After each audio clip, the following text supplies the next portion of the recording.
Alrighty guys, welcome back to another video. And I'm sure you've seen from the thumbnail that I got a new car. And it's not this truck, this is Tyler's truck. He's actually working on the motor in the engine room. But I got a personal vehicle that showed up at my house, and I brought it here to the shop so we can actually work on it. And I've done some work to it, and I did not record any of it. I've recorded a couple things. You guys have, might have seen it in the YouTube shorts. But anyways, here it is my 1982 Mazda RX-7 GSL with the 1.1 liter rotary, the 12A, I think that's what it is, the 12A 4-barrel. I don't know a lot about rotaries, but this thing does run. And it's been sitting for 19 years. Put a battery in it, and I had to wire all this mess up right here because someone tore the ignition apart. So now it is wired to this switch panel. So we got main right here, we got fuel pump, headlights, and then start. Now the only issue I'm having right now is that I do not have a working alternator. So I think I'm gonna put a Chevy one-wire alternator on this and call it good. The seats actually came out of a Mazda Miata. I have to do some modifications. That one's not even mounted down. And so basically all the things I did was air compressor or AC, delete all the lines, deleted. And then over here I deleted the smog pump and took the belts off, and look at all this room. And the reason we're trying to make room here is because, bam, we're gonna put, ow, jack stand. We're gonna put this T4 turbo on that car. And here's the plate that goes to that. But I did order a new carburetor because this is just a nightmare of vacuum lines, and we're deleting all that. We don't need it, it's gone. Now we're gonna do something a little old school on this, and we're gonna do a draw-through carbureted turbo setup. Now I've never done one. I've actually never turboed a car in my life, but this is what we're gonna do, and we're trying to get this done for the NRHDA or something like that, the diesel drags up in Phoenix next month. And this is going to go in the burnout box. It has a limited slip rear end. If you guys watch the YouTube short, I might actually throw it here in the video just so you can see.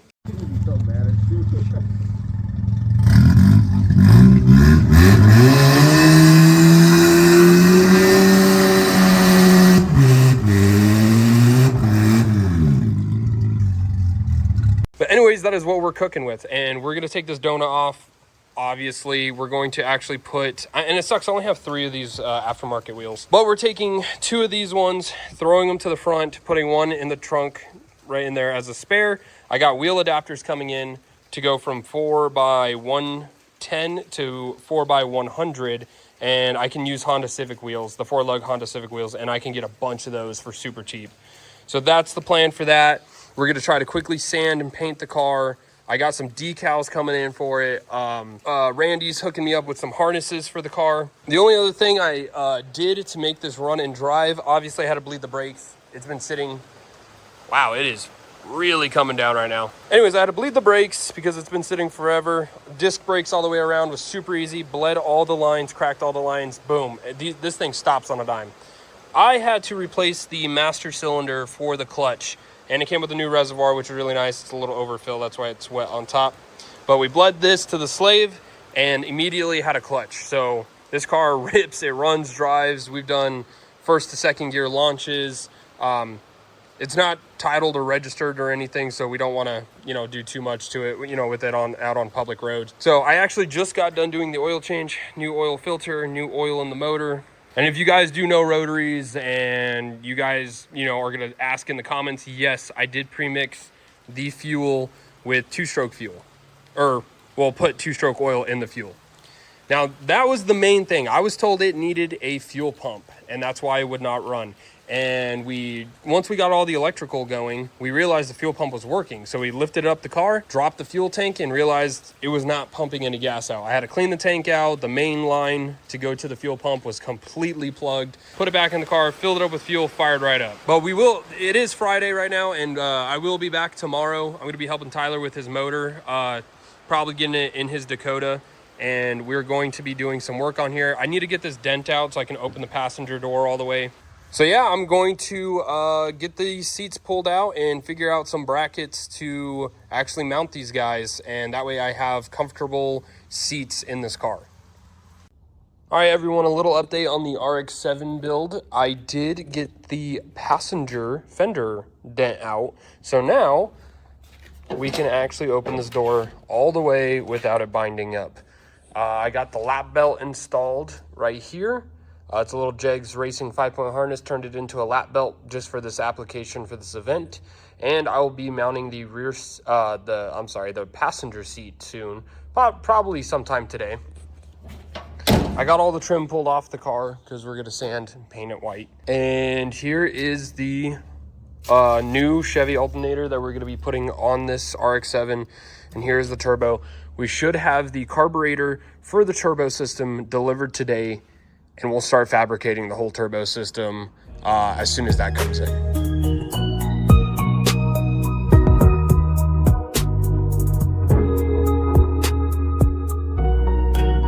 While I was waiting on parts to come in, I went ahead and started tearing down the old exhaust manifold and heat shielding.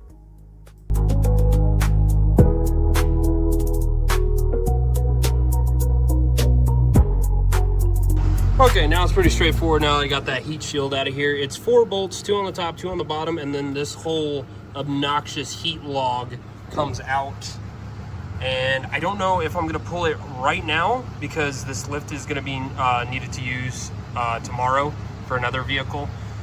So I'm not really sure what I'm going to do at this point. I know all of this emissions, cruise control, all this crap needs to come out of here, so I might just go ahead and start tearing all of this stuff out of here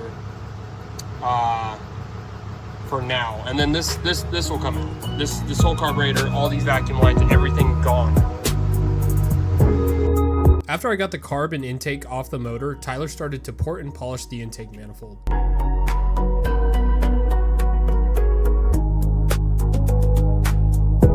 All right, guys, a little update of what we got done so far with the turbo build.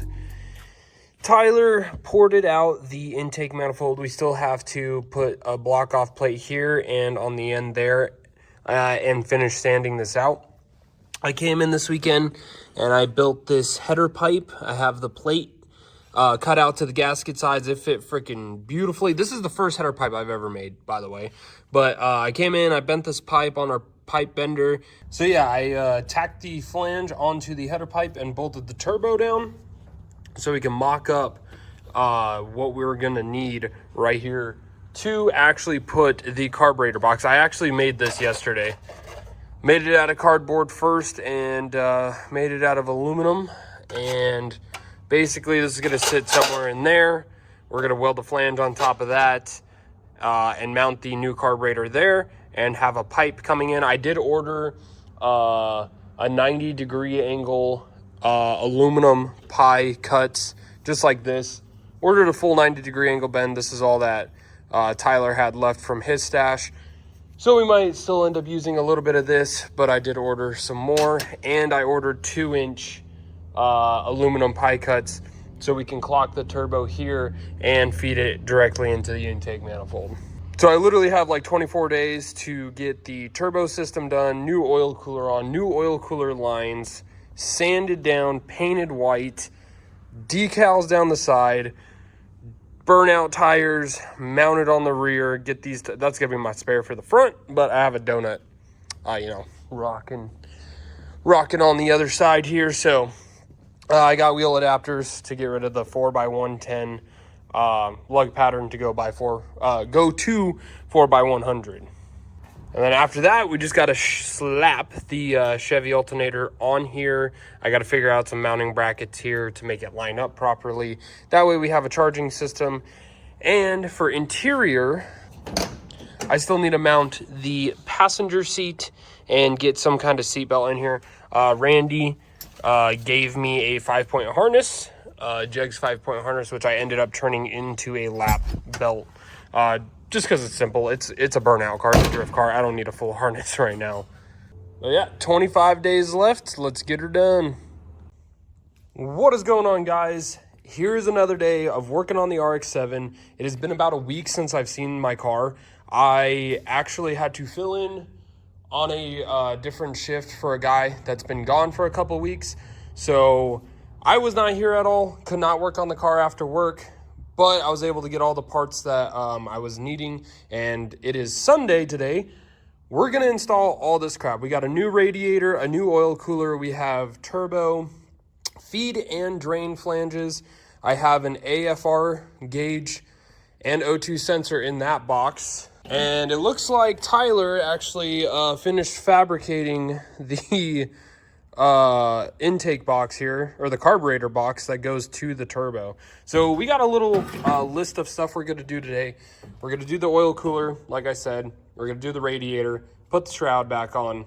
We're going to work on the intake manifold, get the turbo cleaned up, oil fed through and passed through. We're going to finally tie the oil pressure line from here to the turbo.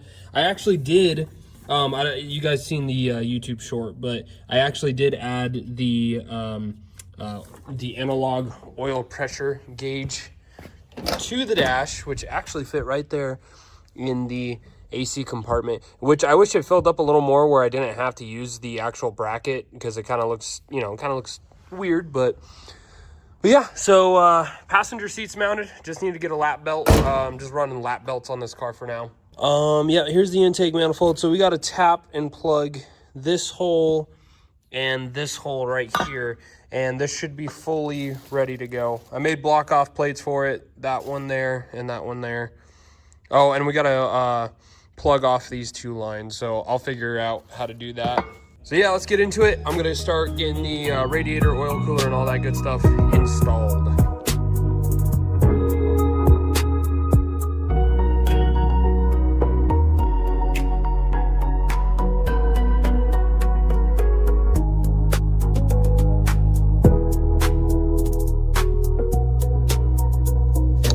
All right, so I got the radiator installed there, got it fit. It is actually really flush with this, so the hood will shut now. Had to drill a hole there, 2 holes here, 2 holes there. Now, the only problem is I still got to figure out how to get this fan shroud on this. I'm thinking about using zip ties, because there's really, like, you can look all over this fan shroud and to the radiator. There is no way I can bolt that fan shroud to this radiator. Just absolutely no way. So I'm thinking about using zip ties for now until I can figure out the dimensions for the fan shroud bolts on this radiator, and maybe get the right fan shroud to go to it. But now that it's installed, I'm going to hook up the radiator hoses, make sure all that stuff is secured. Then we'll start working on the oil cooler, which is laying on the ground. It's still hooked up on the lines over there. So I'm going to, you know, undo one line at a time. There's only 2 lines that go onto this, but I'm gonna have to steal the brackets off of the old oil cooler and mount them somewhere right here. Oh yeah, there's holes right there for the brackets to go on. So there's the new oil cooler. All right, guys, so we're in the middle of editing the video here, and what happened was I had to go work another faraway shift, and I only had 1 day for crunch time to actually get this running and driving. So Colton helped me out and Tyler helped me out, and we ended up making the oil lines for the turbo. We ended up doing the throttle plate here and a couple other things, buttoning it up. We had to get a radiator hose to go straight into the intake there just to get it running and driving. So after all that, you will see the results of what happened next.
Now that we had the motor running, we just had to test out the car.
After we had our fun at the shop, it was time to make some adjustments and button up the car for the show up in Phoenix, Arizona.